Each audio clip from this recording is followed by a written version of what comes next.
ત્રીસ ઓગસ્ટ સુધી રાજ્યમાં ભારેથી અતિ ભારે વરસાદની આગાહી. મોરબી અને સુરેન્દ્રનગર સહિત ઉત્તર ગુજરાતના 4 જિલ્લામાં ઓરેન્જ એલર્ટ, 15થી વધુ જિલ્લામાં યલો એલર્ટ.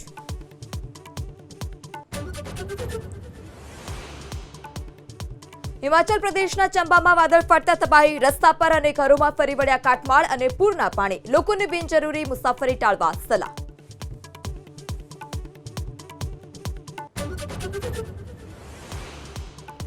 જમ્મુના અનેક વિસ્તારોમાં વરસાદી આફત. રૂપનગર, કબીરનગર અને નાનકનગરના ઘરોમાં પાણી ઘૂસ્યા. આઈઆઈએમ કેમ્પસમાંથી કેટલાક વિદ્યાર્થીઓનું એસડીઆરએફે કર્યું રેસ્ક્યુ.